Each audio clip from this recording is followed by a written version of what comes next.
நீர்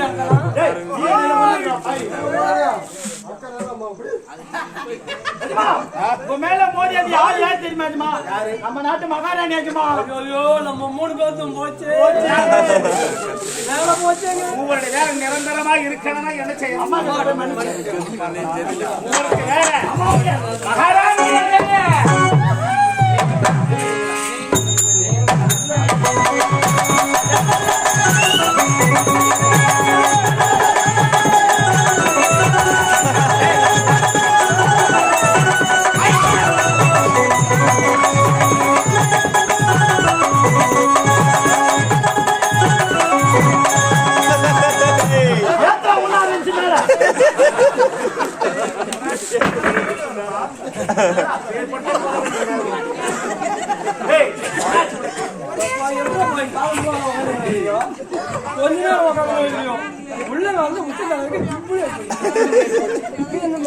சற்று நேரத்திற்கு பேர்பட்ட ஆர்ப்பாட்டம் காலம் முழுவதும் அதில் அமர்ந்து ஆட்சி செய்யக்கூடிய எனக்கு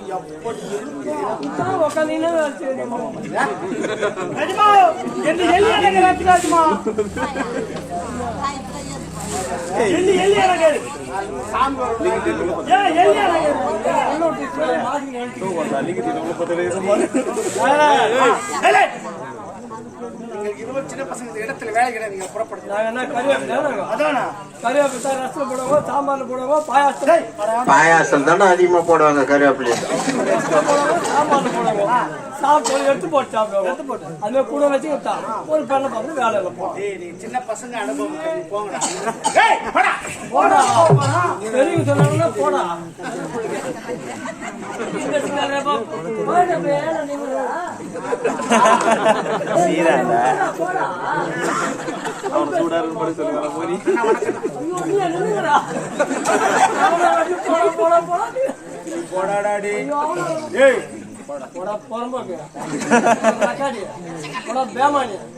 வாழ்ந்துடும் பையா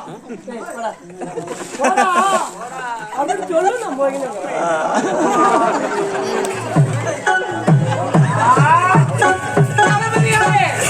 பெண்கள் மனைக்காவலில் இருக்கும் தமிழகத்தில் மலர்ந்து ஆடிப்பாடி கொடுத்த மனைக்காவலை தீரும் என்பதற்காக என்னுடைய கணவர் எனக்காக மட்டுமே இந்த மலர்வனம் அமைத்து தந்திருக்கின்றார். இந்த மலர்வனத்துக்கு நீங்கள் வர காரணம் யாது? எதற்காக வந்தீங்க? யாரு உங்களை கூப்பிட்டாங்க?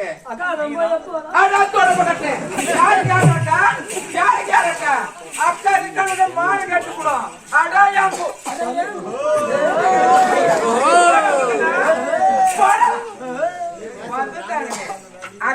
அக்கா என்ன பார்த்து அக்கான்னு சொல்றேன். என்ன பார்த்து அக்கா மாதிரி அக்கா சொன்னாலும் பரவாயில்ல. முப்பெருடன் நடத்த வேண்டும் என்று கேட்டான் நாட்டு இளவரசன். நடத்த முடியாதுன்னு சொன்ன ஒரே ஒரு காரணத்திற்காக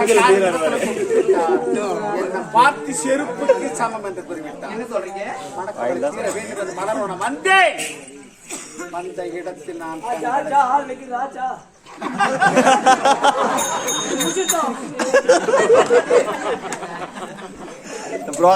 செந்தாமரை போல் இருக்கிவிட்டு தங்களது முகமாகப்பட்டது ஏன் இப்படி சோர்வை அடைந்தார்?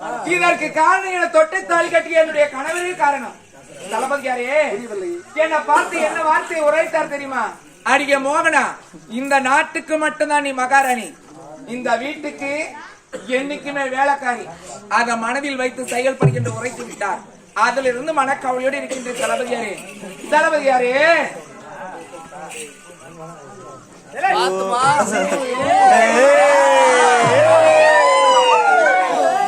அவரு 10 ரூபாய் சொல்றாரு. தளபதியாரே சொல்லு. சொல்லணும்னு ஆசைப்படுறேன்.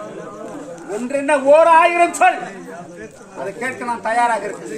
நான் ரொம்ப ஓப்பன் டைப் தான். அப்படியா?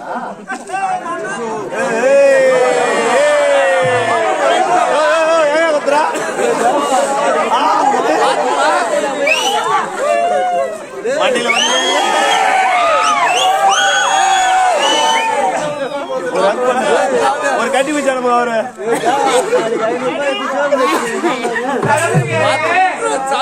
இந்த மலர்வனத்தில் உங்களுக்கும் மனக்கவலை, எனக்கும் மனக்கவலை. உங்களுடைய மனக்கவலைக்கு நான் மருந்து தருவோம். நான் மருந்து மதுபான மதுப்பா தெரிவிக்க